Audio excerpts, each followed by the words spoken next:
on the star. Do you have your star? Yes, sure. KRA 2, quote, spy on M-Pesa data to meet tax target. Actually, does it infringe on privacy? Not that much, but I think it's the right thing to do because in the previous government, what was lacking was strategies, clear frameworks on how to collect revenue.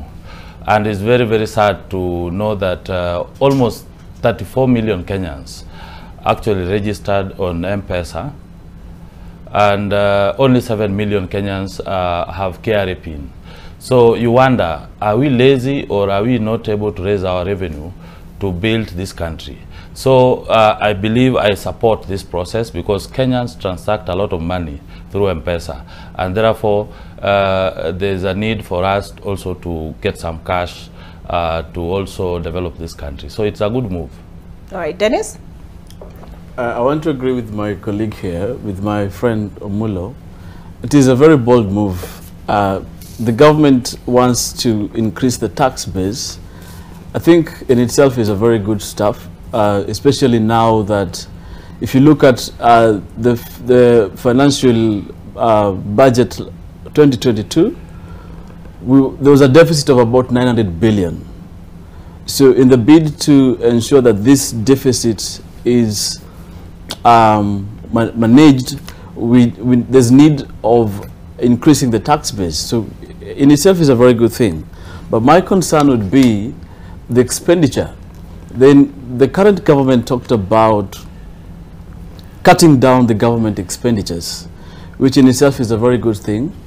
But again, if you look at the what we call the recurrent expenditure within the government, the president promised that about 300 billion will be able to be cut down. But in itself is not something that it's self-sustaining. They have not been able to do that. So the KRA say that they're going to integrate their systems with that of the telecommunications in the country. I think it's a very good thing. But my concern is about the expenditure. Yesterday, if you when the president met with the women reps, yes, and talked about the NGAF, the National Government Affirmative Action Fund, he said that he'll be able to increase in the next financial year, increase 1 billion to the financial plan from 2 billion to 3 billion. It's a good thing, but again, is it a priority in this country?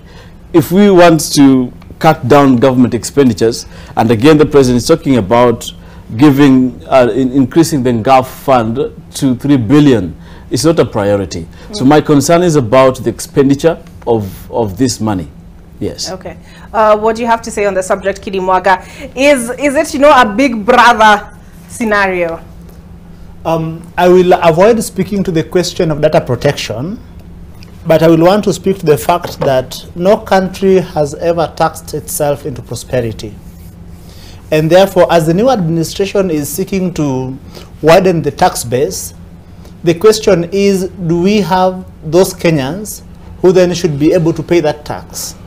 Because majority of people, and especially after the last 10 years of the previous administration, more and more Kenyans have sunk into poverty, and we have witnessed a scenario of what I would call a diminishing middle class.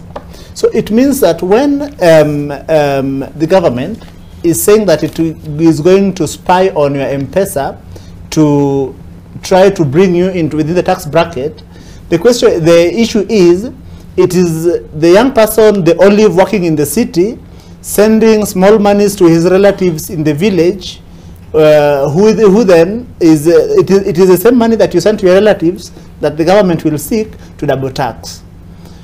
The priority, as we got it when this government was sworn in, was that they are going to invest in productivity. When there is productivity and growth, then it means more people are then handed the lifeline into the middle class, into what we call upward social mobility. And then when that happens, then it means that we are able to figure out how to bake a bigger bread, and then how to bring it within the reach of the taxman. But then when we seek to expand the tax bracket, without a corresponding initiatives on how to spur growth, then it means that what we are going to see is a skyrocketing cost of living, and more families are going to be knocked out and left behind. Okay. And it is something that is not one of the reasons why we elect government into office. We elect government into office to ensure that those of us who, for no fault of their own, have been knocked out and left behind, are then accorded a helping hand on how to have, say, a better life for themselves and their children. And that is why we call the government as the most critical tool of social progression. Thank you. All right, Ascon, your thoughts on the matter? Thank you very much. I think my colleagues here have spoken to most of what I would have wanted to say about this, but basically the idea is how we could widen the tax base. You know, we could generate more income, because you can only tax when there is income, or you can only tax, as Kidi says, when there is growth and development. You're not going to tax the people who don't have jobs that they're doing. So the strategy entirely should revolve around how the government can create jobs, how the government can give a chance to particularly the youth who are now out there wallowing in unemployment and struggling with so much of that. When we talk about innovation, when you talk about ICT, that is an industry that has not been tapped yet. But you're only going to tax an industry like that when you give opportunities in that industry. When you talk about using the internet to generate income, we know so many young people are doing it today. But how are you going to tax it if they're not certain in the manner in which you're going to, cushion them from the shocks of maybe a downfall in that industry and such kind of factors? So the government needs to look into how generation of income increases and widen the tax base. Secondly, tax payment is a responsibility that every citizen should look at with pride. You should not look at it and think as though you're being punished for doing it. It is something that we need to know that for a country to move forward, a people must be taxed, and a people must also take part in developing the country. I also heard from my brother Dennis that he's not very convinced that the promise by the president to increase national government affirmative action fund is something important and necessary at this point. I think my idea would be the more the money that goes to the grassroots, whichever the route and whichever the direction, is just acceptable. It's just good enough. We're talking about devolution. Devolution basically meant getting a big chunk and a higher percentage of money from the top to the bottom.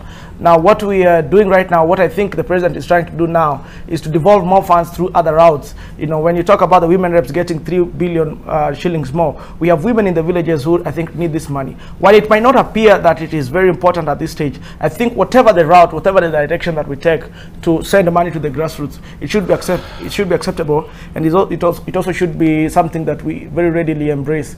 Further, I think taxation is basically what drives an economy. But you cannot tax the people, as Kidi says, into poverty.